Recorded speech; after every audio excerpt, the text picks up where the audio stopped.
Machabollaram division బర్టన్గూడలోని Muktidham Hindu శ్మశాన వాటిక అభివృద్ధికి 1,90,00,000 మంజూరు చేయించడంలో కీలక పాత్ర పోషించిన మాజీ ఎమ్మెల్యే మైనంపల్లి హనుమంతరావు, స్థానిక కార్పొరేటర్ రాజ్ జితేంద్రనాథ్లను శ్మశాన వాటిక కమిటీ ఘనంగా సన్మానించింది. కమిటీ సభ్యులు పూలమాలలు, శాలువాలతో ఇద్దరికీ ప్రత్యేక సత్కారం అందించారు. శ్మశాన వాటిక అభివృద్ధి నిధుల కోసం పై స్థాయి అధికారులతో అనుసంధానం చేస్తూ అనుమతులు పొందగలిగామని కార్పొరేటర్ రాజ్ జితేంద్రనాథ్ తెలిపారు. ముక్తిధామ్ను మోడల్ గ్రేవ్యార్డ్ గా తీర్చిదిద్దేందుకు అవసరమైన ప్రణాళికలు సిద్ధంగా ఉన్నాయన్నారు. ఆధునిక సదుపాయాలతో, శుభ్రతా ప్రమాణాలతో శ్మశాన వాటికను అభివృద్ధి చేయడమే లక్ష్యమన్నారు.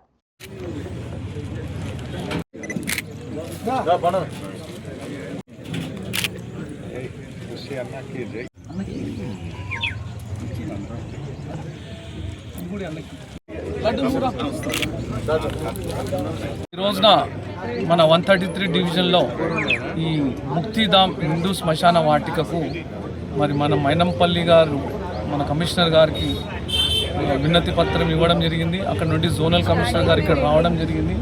ఇది చాలా పురాతనమైన గ్రేవ్యార్డ్. మన ఇండిపెండెన్స్ కన్నా ముందు నుండి ఇక్కడ గ్రేవ్యార్డ్ అప్పుడంతా అసలు ఇక్కడ ఏం ఉండేది లేకుండా అసలు ఓన్లీ పొలాలు ఉండేది ఇక్కడ అన్నీ. ఇక్కడ ఎక్కువ మట్టుకు కంటోన్మెంట్ నుండి పబ్లిక్ అంతా ఇక్కడే తీసుకొచ్చే వాళ్ళ గ్రేవ్స్ అని ఇక్కడే ఉండేది. మరి ఇన్ని రోజులలో కూడా ఈ 15 అంటే అది 3rd టైం ఇది. ఈ 15 ఇయర్స్లో కూడా దీని ఒక 2-3 టైమ్స్ చిన్న చిన్న వర్క్స్ చేయించాము. మనం 20 lakhs, 30 lakhs, 40 lakhs, రీసెంట్లీ కూడా ఒక 40 lakhs వర్క్స్ అయినాయి. అవి కాకుండా మన జోనల్ కమిషనర్ గారు ఇక్కడ బిల్ పియడం జరిగింది. మరి ఇక్కడ దీన్ని ఒక మోడల్ గ్రేవ్యార్డ్ లాగా, అంటే ఇక్కడ ఆర్చ్ కానివ్వండి, లోపల వాకింగ్ పాత్స్ కానివ్వండి, మళ్ళీ లేడీస్కు జెంట్స్కు స్నానాల గదులు, తర్వాత అస్థికల గదులు, మెడిటేషన్ రూమ్స్, తర్వాత ఏమంటారు అది బర్నింగ్ ప్లాట్ఫామ్స్, ఇవన్నీ కూడా, ఇంకా గ్యాలరీస్ కూడా పబ్లిక్ అంతా కూర్చోడానికి. ఇంకా దీన్ని ఏంటంటే ఇంకా లైఫ్లో మనం ఒకటి చేసి ఈ జనరేషన్లో మరి వీళ్ళందరూ ఎప్పటి నుంచో అశోక్ అన్న కానివ్వండి, ఆనందన్న కానివ్వండి, రామచంద్ర అన్న కానివ్వండి, మన కృష్ణ కానివ్వండి, వీళ్ళందరూ కూడా ఇక్కడ ఉండి వాళ్ళ సొంత పైసలు పెట్టి డెవలప్ చేశారు.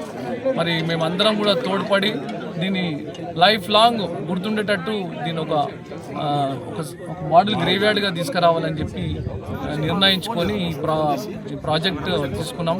డెఫినెట్గా దీన్ని మనం బొల్లారంలోనే టాప్ గ్రేవ్యార్డ్ లెక్క చేస్తామని